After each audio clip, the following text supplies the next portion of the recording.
first thing that would make me feel a little bit better towards them if they'd follow the Japanese example and come before the American people and take that deep bow and say, I'm sorry, and then either do one of two things, resign or go commit suicide.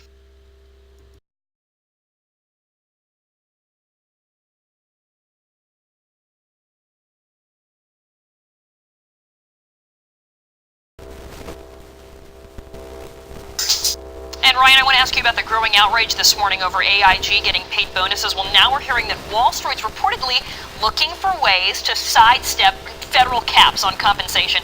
We're getting word that officials at Citigroup, Morgan Stanley, some of these other banks that took bailout money are now talking about increasing base salaries, trying to sidestep bonus restrictions. Is Washington powerless here?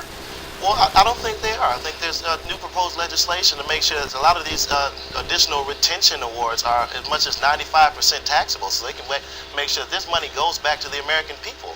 You know, I'm in Detroit right now. I have a lot of good buddies and friends who are working on the line, and they've got their contracts renegotiated for a lower price. Right. You know, and now at the end of the day, individuals at AIG, not only do they get to keep their six-figure salaries, but and the $170 billion that the taxpayers who are working on the line gave them, but in addition to that, they get another $165 million. You're talking about consumer confidence.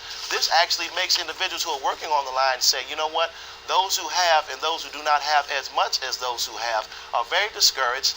And what's almost the incentive to work hard, to go out, try to get additional education, try to go out and get retrained and make sure we can put in more productive hours, that makes people more discouraged. Right. I think that when we're talking about too big to be responsible, that's something that we have to draw the line. It's too big to fail is one thing, but too big to be responsible is another thing that we have to stop. I think you hit the nail on the head there. And Jill, you know, you talk about the potential for class warfare even as a result of this AIG fallout. Explain what you mean. Well, I think that there is a big problem. There's a disconnect. People do not understand that Wall Street people are paid a very low base salary relative to what their total compensation is. Now, I know everyone's out there saying $200,000 isn't a low base salary, but if you had the idea that you were going to get paid $700,000, that's what you've been paid for the last 10 years, the base salaries were always low relative to bonuses.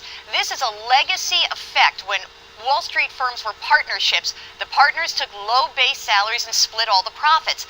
Then all these companies started becoming publicly traded companies, but the system never changed. I don't think this is a sidestep of actually the TARP situation. I think this is economic reality. If we want to pay people to stay in these jobs and work hard and make money for us, we're going to have to change our compensation structure. The thing is that a bonus, I mean, the very nature of a bonus is you get rewarded when things go well. Hold on a second. Wait a second. That is a misnomer in Wall Street parlance. And don't call it a bonus. Just call it pay. Okay, I understand that, but that's not. No, wait a second. Ryan, you got to speak. And getting bonuses at the end of the Ryan, day, that is not. You know that's not how Wall Street works. People don't mind that people are making money. I used to be a stock trader. I made a lot of money being a stock trader, and I love the bonuses at the end of the year. The way that the bonus system worked is not. That is not true to the way. You know that's not how it worked.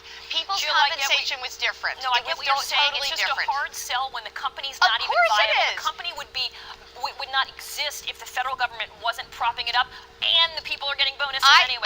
That's what's so hard to swallow. But I am not suggesting that AIG people manage this company well. I am saying across Wall Street, the bonus structure that had been in place for the last 50 years is one that is changing. If Main Street has to understand but the bottom line, if you're taking are you going to interrupt me every time, or do I get to actually speak? If you're taking taxpayer dollars money, you get no more bonuses. That's Ryan, you know. Hold on a second. Ryan, you interrupted me. You interrupted me. Can I speak? Take your $30 billion, you get no more money. That's it. Ryan, these were contracts. Ryan, Ryan, any bonuses. All right, let me let Jill go. Ryan, how about letting me speak, buddy? Come on now. Get your last word in, Jill. Okay.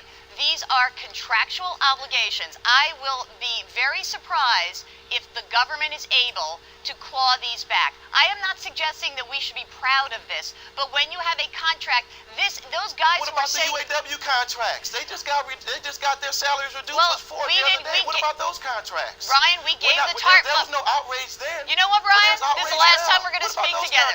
How about if we actually... This double standard is the one that's destroying consumer confidence. We have to Ryan, stop this. are we going to have a conversation, or are you going to yell at me? Is this productive? Is this productive? Double standard is what's causing the lack of consumer confidence in America, and the This is people are not. sick and This is tired of not. it. I think that you're. I think you You are sit painting. back and you have these contracts with AIG, and we Ryan, got these contracts. Ryan, All right, you know what, but Jill, these this is what, contracts with we're UAW done. Jill, let me ask you this. But this is what people want answered. Why is it that these contracts seem to be different than, as Ryan's pointing out, pilots' unions have gotten together, renegotiated in an effort to keep their company afloat, UAW as well? Why does it seem, at least to the everyday Joe, that Wall Street's exempt? It's not Double the standard. Ryan, you want to keep interrupting me? We cannot have this conversation ever again. But let me be very clear. I am not sitting here and protecting AIG's behavior. There are bonuses that were promised to people when these guys came in. They said we had a contractual obligation. Why they were not renegotiated? How do I know that? I'm just saying that the reality is the government did not put strings on this money. Shame on the government. Shame on the government for doing that. They didn't say, you know what? We don't think those bonuses should get paid out. And All right. frankly, that's the You guys last are going to word have to on leave that. it here. It was a very lively discussion.